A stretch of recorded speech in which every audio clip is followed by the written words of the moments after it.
Su'a Tov. Hope everyone had a nice, beautiful Shabbos. Just to mention, if you can see on the video, I have Hanukkah candles lit in the back. Don't worry, it's not Hanukkah. You didn't miss the holiday. I'm just doing an experiment to see how long Hanukkah wax candles last, because they have to burn for at least a half hour past a certain time, and I just want to see how long they last. So I'll let you know the results of that experiment at a later date.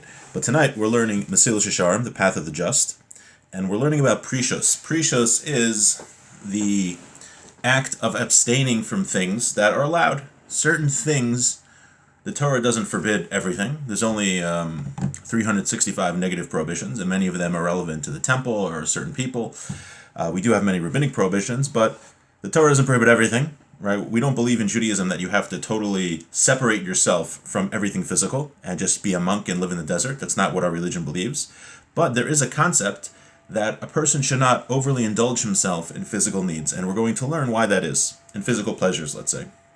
Eating, drinking, and other things. And we mentioned so far in the Mesilas Yesharim that there are types of abstinence which are good and types of abstinence which are not good. So there are certain times when a person should distance himself from physical pleasures which are allowed, and there's certain times where he shouldn't.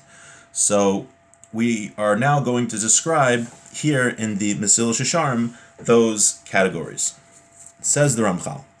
And if you have the Art Scroll edition, which we use, it was actually translated by a friend of mine, so I'm very, very fond of it. We're on page 274, and we're in chapter 13, explaining Prishos. Ha'inyan hu ki vadei chilukim rabim v'ikarim yesh b'davar. There are for sure various different distinctions in this topic. Yesh prishos shenitztavinu bo. There is prishos which we are commanded in. There, meaning abstinence, which we're commanded in. Yesh prishos shehuz harnolav levilti hikashel bo. And there are types of prishos, abstinence, that we should not be engaged in. In fact, we're warned from engaging in this type of abstinence. V'huma she'amru Shlomo HaMelech alav hashalom. And this is what King Solomon said: Al tehi tzadik harbe. Don't be too righteous. So there is such a concept. There is a type of person who totally would distance himself from everything physical and not engage in any physical pleasures. And to that, Shlomo HaMelech says, don't be too righteous, don't be too much of a tzaddik. So we're going to have to differentiate and learn when is it appropriate to distance from the physical and when is it inappropriate to distance from the physical. First, we're going to explain the good type of prishos, the times when it's important to separate ourselves from physical things, even though the Torah doesn't prohibit them. V'neimar, kihine, after we've already explained what he explained at the beginning of Mesilas Yesharim, that everything in this world is a test. We learned that Hashem put us in a physical world. We have a holy soul, a spiritual soul that yearns to connect to God, but he put us in a physical world where there is a desire to follow after physical desires and physical pleasures and to reject the spiritual. And the whole idea is that we have a tension between the physical and spiritual, and it's our job to choose the spiritual and not to go after the physical. And everything in this world is a test for us. Like we already explained, and we brought proofs to this. And we also explained the weakness of man and the desire of man for evil. The Ramchal mentions more so in Derech Hashem that when we're in this world, we're totally surrounded by the physical, and it's a little hard sometimes to connect to the spiritual. That because if we look around, we are totally ensconced in the physical world. So it's very easy to be drawn after it. We have certain times of the year when there's an infusion of spirituality, like Shabbos, or we have Hanukkah coming up, and different holidays where it's easier to connect to the spiritual. But in general, during a regular weekday, we're surrounded by physical things, a physical reality, and it's very easy to be drawn after that. We have physical bodies that have physical needs and desires. So therefore,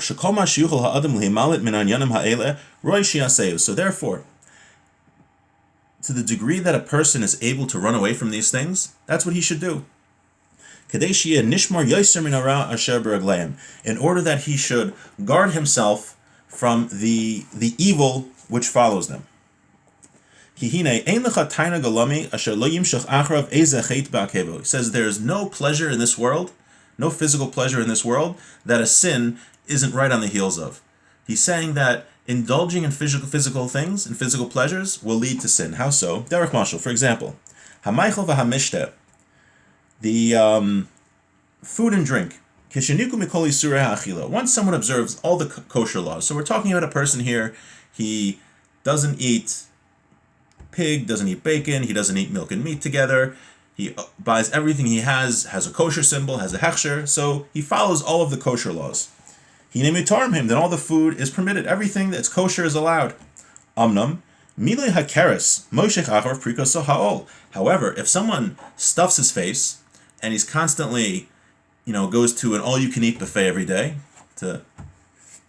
that's eventually going to lead to prikas ol, to reject Hashem. How so? He's going to explain. Umishta hayayin, and drinking a lot of wine, moshech acharav haznus, ushar dvarim raim, and other bad things. Wine, a person is allowed to drink kosher wine. If you go into the store, you get some Manischewitz wine. Now they have a lot of other brands, Kedem, whatever it is. Totally allowed to drink it. But if you drink wine, that could lead to the sin of sexual immorality, because when people do get drunk, they do things that they wouldn't necessarily do when they are sober. When it comes to eating food, a person, he'll explain actually, let's read what he says first. All the more so when a person becomes accustomed to always fulfilling his pleasures by eating and drinking a lot. If he one time doesn't get all the food that he wants, it's going to bother him very much, it's going to pain him. Let's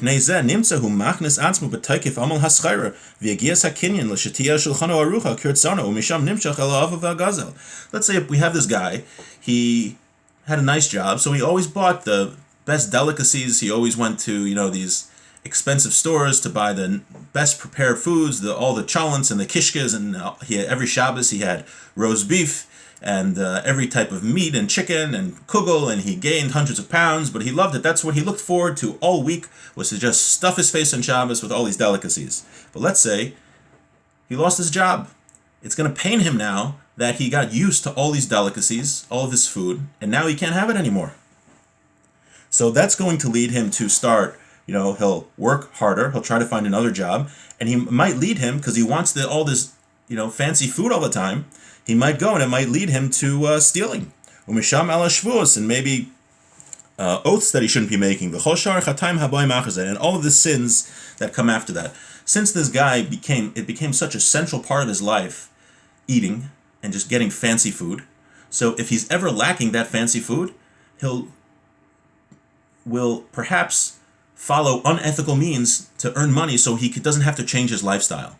So the Ramchal says, somebody who avoids fancy food and never develops that lust for those type of delicacies, he's a step ahead, because he's not going to have that desire that if he should lack any of the food, to do something that's unsavory to go get it. It's also going to cause him, this guy who's totally obsessed with food, it will distract him from serving Hashem and from learning Torah and from davening. And he wouldn't have been involved in any of this had he not gone after this physical pleasure in the first part. Or a person who loves food so much, he might be eating his lunch and there's only a few minutes left to daven mincha, but he's so involved in eating, he doesn't want to stop eating to go and pray, because he's just enjoying his hamburger so much and his fries. So the idea is that if we become too obsessed, let's say, with physical pleasures, even though there's nothing wrong with eating meat, chicken, chalent, kishka, all those things. There's nothing halakhically wrong. It's all kosher. Now, whether it's smart to do because it might clog someone's arteries, that's a different question. But it's definitely kosher. He's not sinning by eating a piece of roast beef. But this guy makes it such a part of his life that good food is so important to him, and he's always, that's like what he looks forward to, is like physicality. It's very sad. That's what he has to look forward to in his life. So if it ever happens that he's going to, not, let's say his wife doesn't cook the food right, he might get angry at his wife, which is very bad. And if he doesn't have the means to get this food anymore, he might do some illegal things and some halachically incorrect things, and might lead to stealing and other sins because he is lacking in his physical desires that week. So the Ramchal warns us that better that a person not have these obsessions and this desire for physicality so that he will never be leading to these types of sins. Okay, Inyan ze amru, Inyan ben Sora Umarer. He says a similar concept we find by the Ben Sora Umarer. Amda Torah al Soif Daito. So, Ben Sora Umarer is a child. It's unclear if it ever happened that there ever was such a person in Jewish history. The Gemara is unclear. But what he does is he doesn't listen to his parents, and he eats and drinks a certain amount of meat and a certain amount of wine. And the Torah says that we kill the kid. And the reason is because eventually it's so clear that his acts now as a young person, about 13, are evil, that he's eventually going to end up stealing and killing people and being a horrible person. So it's better that he dies before he commits any of those egregious sins. But the Ramchal says, you see from here, that a person who's obsessed with physicality is eventually going to lead to sin. Even though there's nothing halachically wrong with eating kosher meat and kosher wine, but eventually this kid is going to go on the wrong path. And the Torah says, better he not even get there. V'chein al inyan haznus. Also, we say about znus, sexual immorality, kol haroa sota bil kukula yazer atzmo minayayin. It says a sota.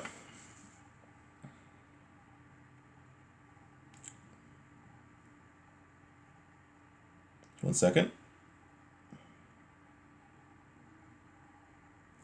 So the Sota was a woman who was suspected of adultery, and her husband took her to the temple, and she was given to drink a certain drink with God's name that was erased in it, and she would drink it. And if she was guilty of committing adultery, she would explode, she would die, and the man that she committed adultery with would also die. And if she was innocent, she would get a blessing, that she would have children. Now, it says, the Gemara says, that anyone who sees a Sota, this procedure, should not drink wine. Should not drink wine.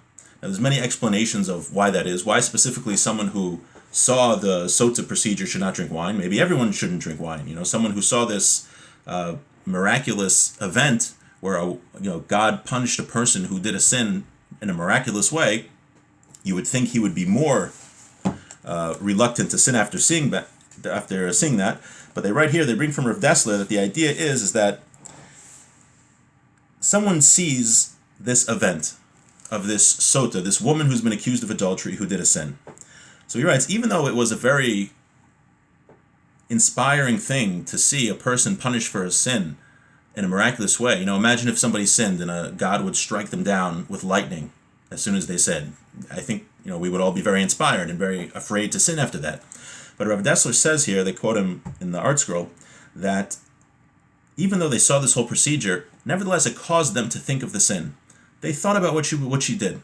And the fact that they thought about the sin, even though intellectually they know it's a bad thing, but in their hearts, since we're physical beings, there was a little bit of them that was drawn to the sin because they were thinking about it. When you talk about something, even though they were talking about it in the proper context, and they saw it in the proper context, but they thought of this sin of sexual immorality, so there is a part of them that becomes drawn and more likely to committing that sin than someone who had never seen this procedure. So because of that, they shouldn't drink wine, to take an extra step to avoid coming close to znus. Avoid coming close to sexual morality, and they bring here a cute anecdote from Simcha Zissel, a story about a son whose father was an alcoholic, and he was, he wanted to shake his father up to stop drinking, so he took his father, he said, I want to show you somebody. He takes him to the center of town, and there's the town drunk, and he's drinking, and he's drinking beer, and he's wallowing around in the mud, and he's got vomit all over him, and he says, Dad, you want to end up like that guy? You got to stop drinking. So the father goes up to the drunk and he says, Sir, can you tell me, where'd you get that beer? Meaning that if somebody, even though intellectually he knows he doesn't want to end up like that drunk, but he saw the guy drinking, and that part of him was drawn to it to want a little bit of beer. So the idea here is that even though they saw the Sota procedure, which was a very miraculous procedure, they nevertheless thought of the sin involved, and that drew them to the sin. But so far we're seeing here, just to summarize what we learned, the Ramchal is saying that we have to not become too obsessed with physical things, and physicality shouldn't be a goal in life. On Shabbos, we're obviously supposed to have good food to honor Shabbos. We're physical beings. We want to have delicious food. We don't have to sit and eat bread and water. But if eating food becomes a goal in life, and that's all we look forward to, and, we always buy as much food as we can eat, and we always stuff our face, and food and physical pleasures become a desire in and of itself, that eventually will lead to sin. It's okay to drink a little wine, but if someone's drinking too much, it's going to lead to sin. So the idea is that, one, we have to minimize the amount of physicality we have, whether it's food, drinking, or other things we'll discuss, and also that shouldn't be a goal in life. With that, I wish everyone a very happy Holy Week.